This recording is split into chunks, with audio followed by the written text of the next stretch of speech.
अगर भगवान हर जगह हैं, तो हमें मंदिर जाने की क्या जरूरत है? ये प्रश्न अक्सर मस्तिष्क में कौंध उठता है।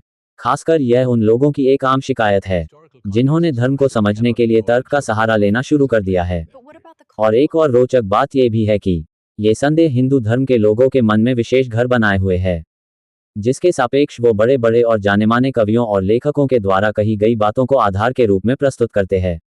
आज हम बात करते हैं इसी विषय में कि आखिर मंदिर जाने से क्या मिल जाता है जब भगवान हर जगह है। क्यों लोग दूर दूर मंदिरों में जाते हैं? मंदिर जाने का अर्थ सिर्फ एक पवित्र स्थान पर आपकी मौजूदगी नहीं है, बल्कि ये स्वीकार करना भी है कि आपको मदद की जरूरत है।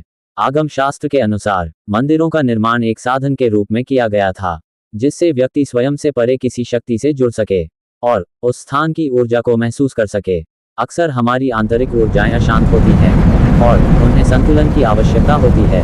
पवित्र स्थानों वाले मंदिर इसी उद्देश्य से बनाए गए थे।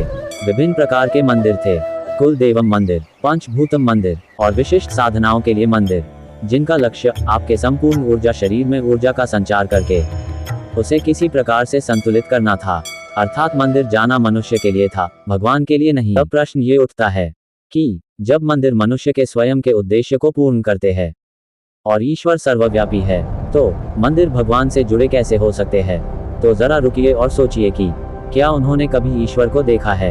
यदि नहीं, तो वो कैसे कह सकते हैं कि ईश्वर सर्वव्यापी है?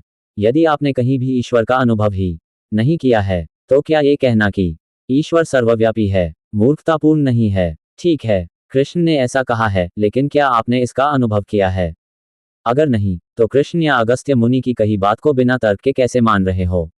और अगर मान रहे हो तो कृपया ये भी जान लें कि उन्होंने हजारों मंदिरों का अभिषेक भी किया था। मंदिर जाना, ईश्वर को मानना ऐसे विषय है जो इंसान के तर्कों और सोच से कई अधिक विस्तृत है, और स्वयं से बड़ी किसी भी चीज को स्वीकार करने से इनकार करना ही हमें इस संपूर्ण सृष्टि के सत्य के प्रयास से दूर रखता है।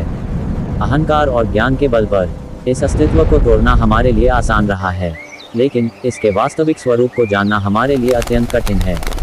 जब कोई मनुष्य विलीनता के साथ साधना करता है, तो शक्तिशाली और ज्ञानी योगी पवित्र स्थानों को अभिमंत्रित करते हैं, जिससे साधना की गुणवत्ता और शक्ति बढ़ जाती है। भले ही हम साधना न कर रहे हों, लेकिन ऐसे अभिमंत्रित स्थान में उपस्थित होना ही हमारी ऊर्जाओं पर ऐसे प्रभाव डाल सकता है जिनकी हम कल्पना भी नहीं कर सकते। और इस तरह मंदिर जाकर हम अतीत में असंख्य लोगों द्वारा किए गए उस कार्य का सदुपयोग करते हैं। मंदिर जाने का अर्थ सिर्फ एक पवित्र स्थान पर आपकी मौजूदगी नहीं है, बल्कि ये स्वीकार करना भी है कि आपको मदद की जरूरत है। किसी दूसरे का हाथ थामना और उसके काम का लाभ उठाकर एक इंसान के रूप में विकसित होना, अपने मानसिक और शारीरिक अस्तित्व से कहीं अधिक विशाल शक्ति को अपना हाथ सौंपने की तीव्र इच्छा ही वह कारण है जिसके कारण लोग मंदिर जाते हैं, भगवान के लिए नहीं।